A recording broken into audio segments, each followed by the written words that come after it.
Dr. Jeffrey Halstead has been Canandaigua's hometown dentist for more than 35 years, offering routine dental care as well as cosmetic dentistry, implants, and dentures by their highly trained and experienced staff. Visit them online at canandaiguadentistry.com or find them on Facebook and Instagram.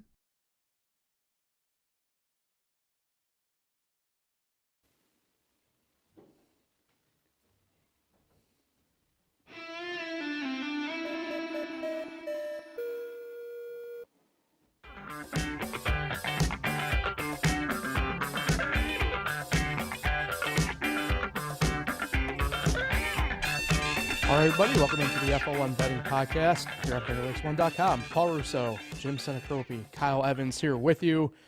We are through Week 8 of the NFL season. We're on to Week 9.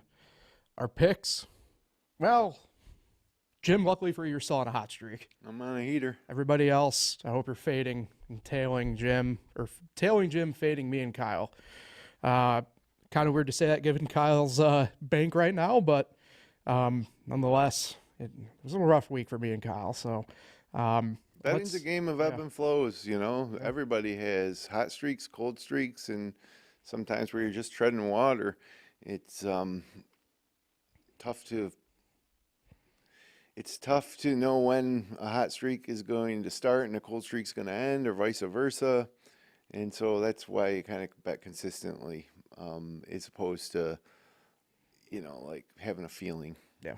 Oh yeah. Yep, and follow the numbers and all that stuff too. It's brutal sometimes. Sometimes it goes against you. It is against you. The tables and cards are stacked against you in the world of sports betting, without a doubt.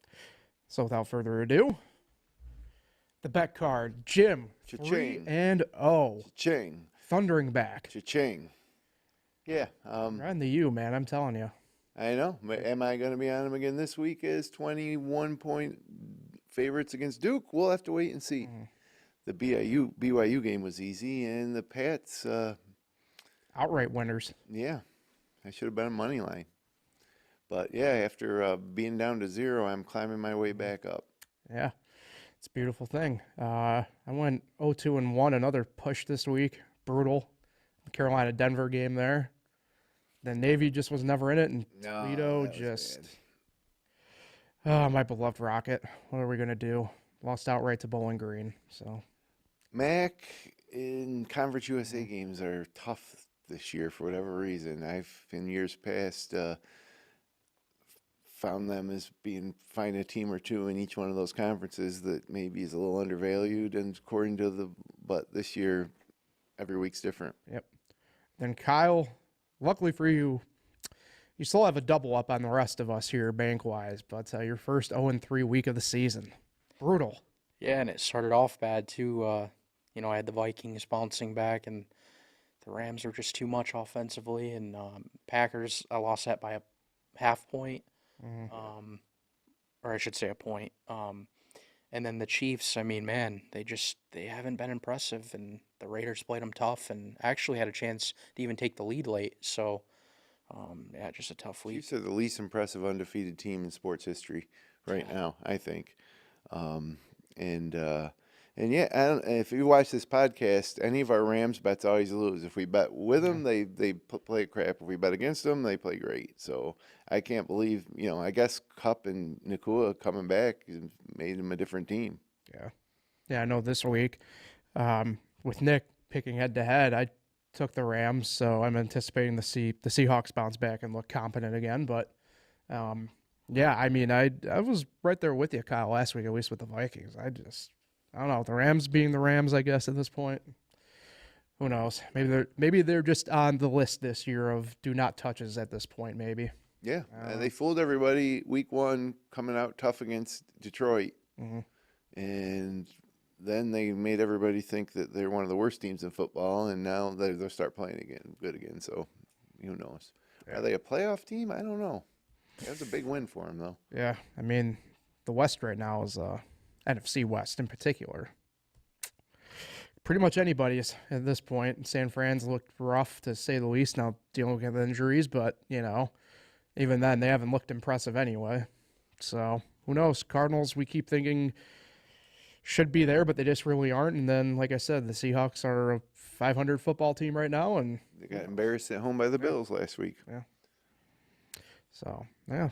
Hey, either way, it's pretty much all football from here on out. We got hockey every day. We got basketball every day. Gotta College. talk about the World Series though, real quick Yeah. before we move on. I mean, I did win a nice parlay, not last night, but the previous night, with the game the Yankees won. But other than that, I had a bet on the Yanks to win the whole series, and that was obviously a joke. Lost that. And then I was telling you guys before the show, I didn't get a chance to put my bet in, but I wanted to bet Yankees money line, Aaron Judge home run, and I'm glad I didn't get it in. But boy, that bet was looking good after the first inning. You know, it's And then- unfortunately looking good until about 1 out through the 5th inning. give or Yeah. take. What about top of the 5th if you picked Dodgers money line? Did anybody have the foresight to do that? Because you couldn't have seen it Somebody out coming. there. Yeah. Couldn't have seen it coming. My God. So bad. And then people were mentioning, like if somebody had the Yankees for the 5 inning money line, the first 5 inning money Oh line, my God. and then they collapsed right there in the 5th. But yeah, a drop ball. I mean, all plays that had to be made. It's so crazy that They're a major professional league baseball team. players. They're wearing the pinstripes of the New York Yankees, but they look like the Bad News Bears. They should be wearing Chico's bail bond jerseys, maybe. And of all people, your superstar starts the bad inning. Aaron Judge dropping a routine fly ball that Open the door. When that happened, I was like, oh my God, here we go. But I could never imagined that it could have led to that type of inning. So, anyways, pitchers and catchers report in about 100 days. Give or take. opening day, 147 days, March 27th. Yep. But who's counting? But Or yeah. I'll say, who cares? I could care less right now. Yeah, I mean, how that's the thing with Judge is your hero and everything, and how he's got a lot of home runs to wipe the memory of that drop ball. Poof. And then the Yanks are going to also see some shakeup in the roster probably. Torres might have played his last game for the Yankees, right? Yeah. Yep, Soto, So yeah, Soto. Who knows? I love that guy. Canely, Clay Holmes, Garrett Cole has an option. Anthony Rizzo has an option. So yeah, I mean, it could. Aaron Boone. I think he'll be back, but I mean, they should just at this point let him go. There's a lot of good managers out there that would love to manage the Yankees, and the Aaron Boone home run he hit against to beat the Red Sox was enough to make him a hero of mine, forever. But he crossed the line for me where I became an anti-Boone guy when he did not come out of that dugout in the 5th inning, just to like bring some levity back to the situation, to give Cole, 20 seconds to rest with the pitch clock. He's firing. He got to keep firing, and then they keep making errors, and and runs keep scoring. And I would have just at some point came out of there, but he just sat there and watched it all happen. Watched that whole 5-run lead evaporate in 1/2 inning. In 23 minutes, I think it was in real time. That Yeah, that's was- a long 1/2 inning, boy. Yeah. So bad. Not great. Not great, Bob. So, anyways, future bets on MLB teams for next year? And the line's already out for pretty much every book. I think, Dodgers, I so. mean, a lot of their players are even hurt. That's the crazy part. Yeah. And wait until Ohtani starts pitching again. Yeah. So Yeah. And he played. He had a horrible World Series, horrible. and they still won in 5 games. And you contrast the way that Dodgers team felt like a cohesive team, and their effort. Their effort in running out ground balls and things like that. Was it Betts that hit the ground ball that Cole didn't cover first on? Yep. So, a lot of players, I could see a lot of Yankee players hitting that ground ball and being like, oh, I'm out, But Betts ran it out. And anyway, yeah, I don't know. Let it out, Jim. Let it. It's so. Too early. I like It's the all right. Padres next year with the future bet on the Ooh. Padres. You're maybe. plus 1,500. Yeah, there you go. Put $5 on that, right? I have I do have one long shot. That if you want to do it now, go ahead and get your sprinkle. Okay. the Washington Nationals. I like the young core that they got. They showed some stuff this year. I think it's worth a little bit of a sprinkle. Yeah. You know? Plus 15,000. Yeah. Wow. There's only 4 teams below them, and right now for the World Series betting. Mm. But yeah, I mean, they'd have to make a lot of moves in my opinion, especially pitching wise. That's okay. They can. Mackenzie Gore's good. They also, all those teams below them or above them have James Wood or Dylan Cruz. So Dodgers are plus 400. I mean, of course. Yeah, that's not smart money. 4-1. No. Get them at the end of April when they're a 500 ball club and they sink to about 10-1. Yeah. But that's speaking of 147 days out, that's 177 days out at that point. Well, that's why they call them futures. Oh yeah. Deep into the bag. Speaking of future, let's go into the immediate future for our picks for the weekend. Jim, 3-0. I'll like a coin flip for football. You have the option. Do you want to go first or do you want to defer? I'll go first. All right. Okay, I'm sticking with the 2 college, 1 pro game slate here. And I've been on Miami all year long. It's a little bit too much for me. But I'm sticking with the game, and I'm going over 54.5 on the Duke-Miami game. Right. And it's simple. Miami's offense is explosive.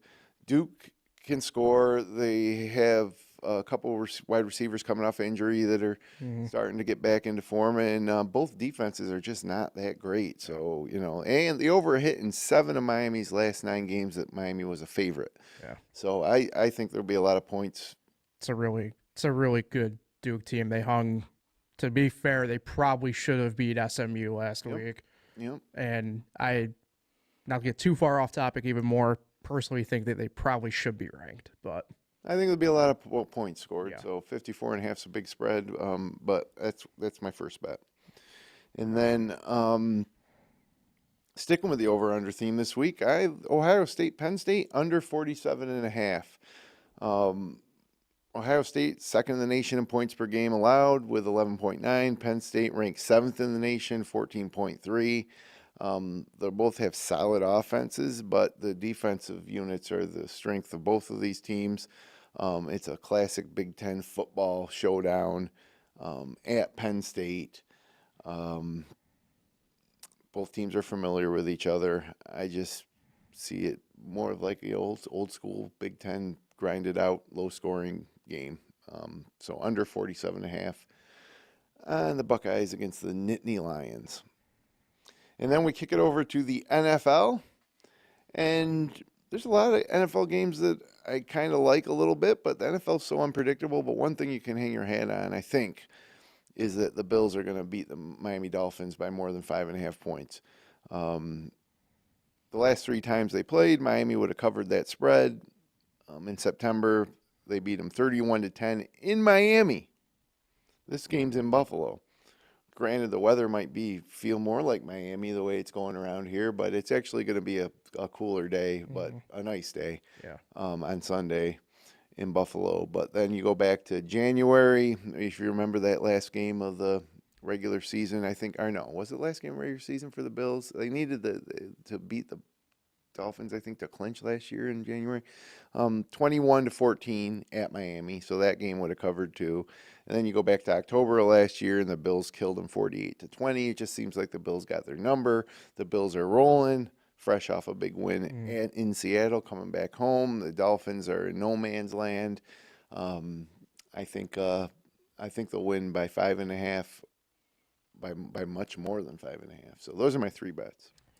I like it. I like it a lot. So I'll hop in here and do mine. I got one college game this week. Tomorrow night. UConn minus 7.5 hosting Georgia State. Gonna roll with that. It's really weird that I'm siding with UConn in a football game. We've fallen back into a weird Georgia State multiverse. Georgia Southern. Georgia State? State. Yeah. Jim, I'm going to tell you on this one. I had this written down. Bills minus 5.5. I got a feeling Kyle's taking it too. It's kind of hard not to. What do you want me to do here, people? Yeah, no, look, And then my last one, it's free money. the last one I got here, this one might be sketchy. I don't think so. Despite them coming east, I'm taking the Broncos plus 9.5 against the Ravens. How about that one? I think that's a lot of points for the Ravens to cover what is the number one defense in the NFL. So, And an improving offense. yes. So I'm going to roll with the Broncos as my third pick. Okay. Kyle? Yeah, you're actually really right. Bills minus 5.5. That was my first one. And then I'm gonna roll the Vikings to bounce back. They've lost 2 in a row. They're home. I think they're gonna beat the Colts. The Colts are going back to Flacco. So yeah. And then I have the Cincinnati Bengals minus 7 versus the Raiders. The Raiders offense, I know they just held tough with the Chiefs at home. Now they're on the road in Cincinnati. I just think their offense is too much for the Raiders, to keep up with.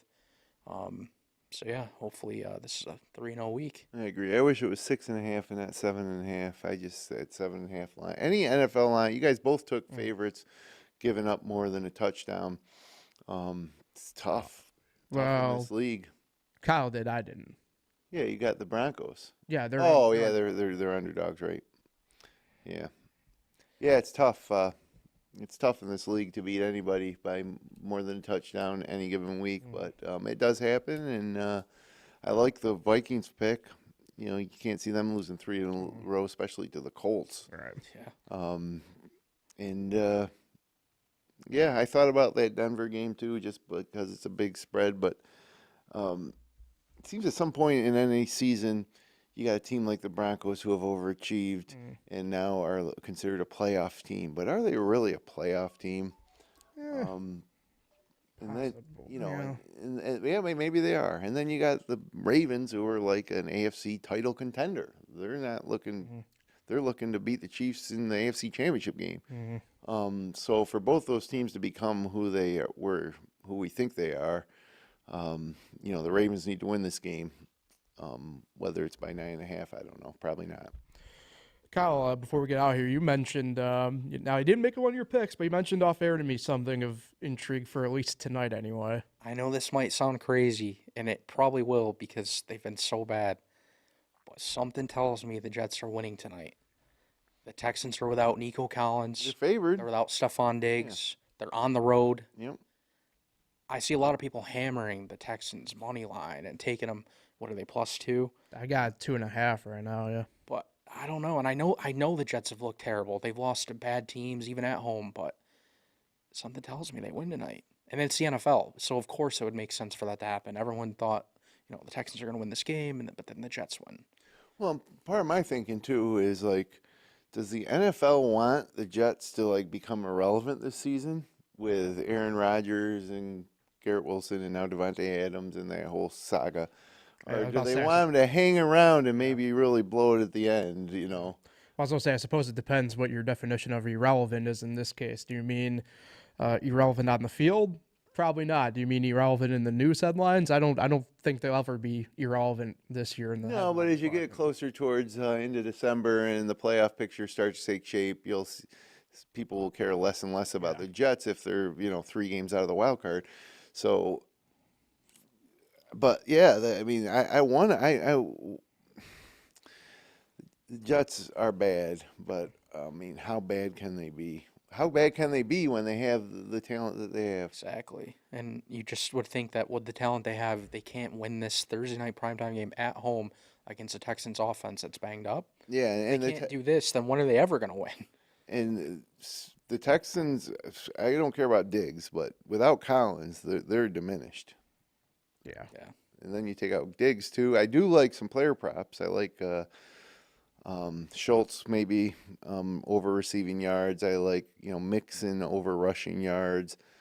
I like Aaron Rodgers maybe to throw the ball a little bit more tonight successfully and get over 225. Haven't sat down and really looked at it and put anything down yet, but I certainly will before kickoff, and I'll be sitting in front of the TV watching. Mm-hmm. Since there's no baseball game. Yeah. Well, sorry. No, I'm about to say, just even looking at their schedule, the only game in my mind that can truly gauge maybe how bad they are is Jacksonville on December 15th. So, not really, I guess, betting there, but that's just more on the field sicko nonsense than anything else. How are the Sabres doing? Buffalo Sabres. They're 3-4-1, so they're like pretty average. Okay. Could always be worse. Could be the San Jose Sharks. Yeah, Sabres have won 3 of their last 4. Beat pretty good teams, Dallas, Florida. So who knows? Long season yet to go, though. That's for sure. I want to bet on the Tampa Bay Lightning on Good man. Monday or Tuesday night. I don't know why. I just Because you're a man of culture, Jim. One advice: stay away from the Maple Leafs money line. They are Yeah. so bad, even when they're playing teams that they should beat. Yeah. 'Cause, Yeah, I think I saw somebody put out a graphic of like projected who should win the title this year or all the next few years for each sport. I was like, Maple Leafs were this year. I'm like, what in the hell? Like, Maple Leafs no year. Last year was Yeah. their probably best chance. yeah, every year they get in the playoffs and they go nowhere. It's crazy to think about. same crap. Are they the Jets of the NHL? Yes. Yeah, seriously. Yeah, I would say they are. And then NBA action is fantastic, isn't it? Oh, I love it. I do have a potential bet working there, a system, but let me. System? I need another week to make sure it's accurate. To be fair, It would be But- fun to bet if you knew yeah. who was playing every night.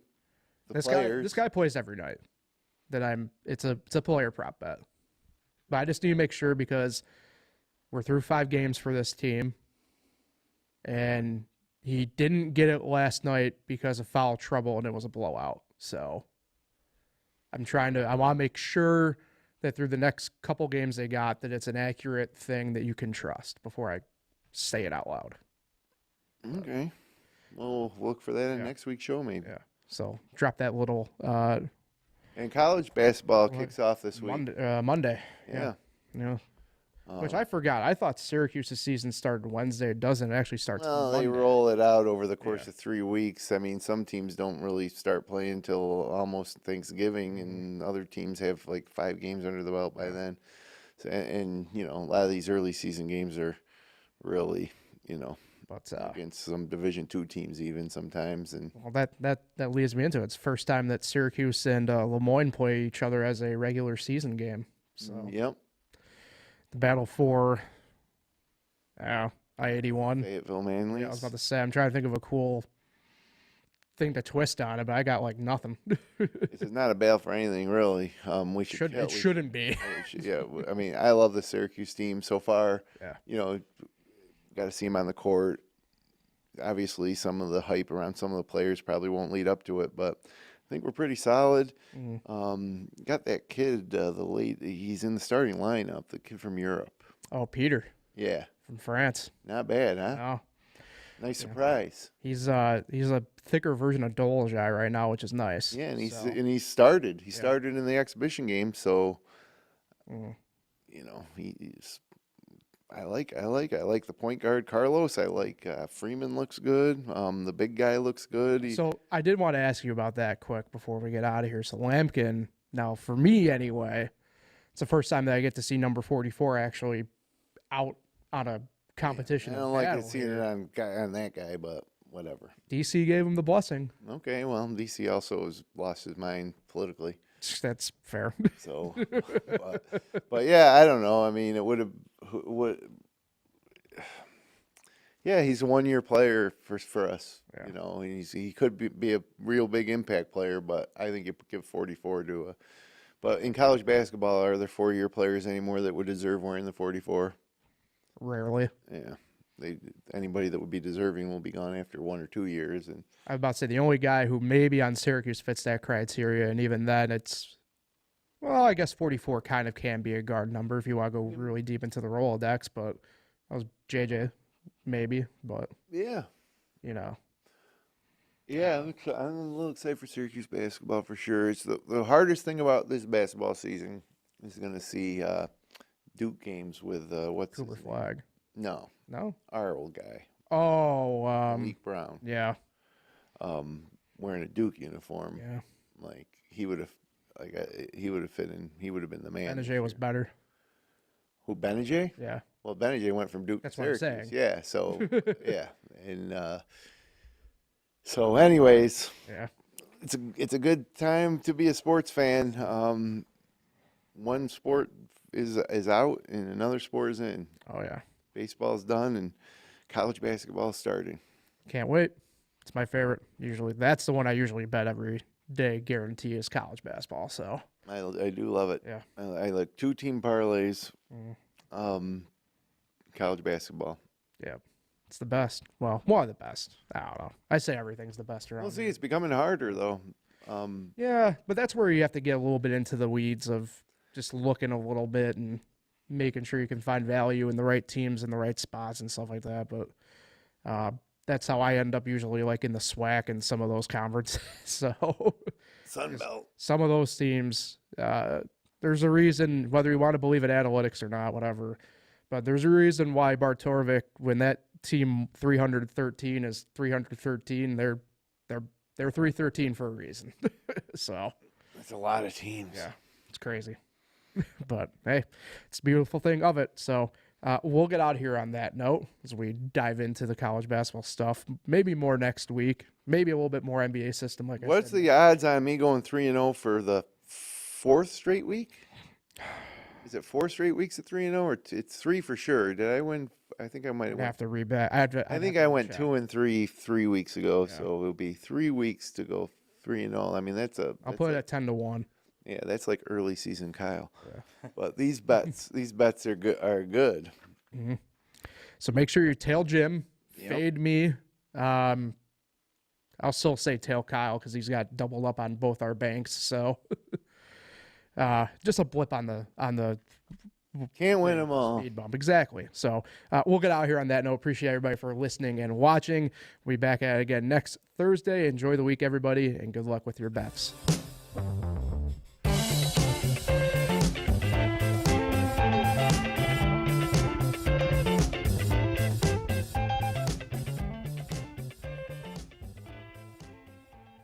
Finger Lakes one time.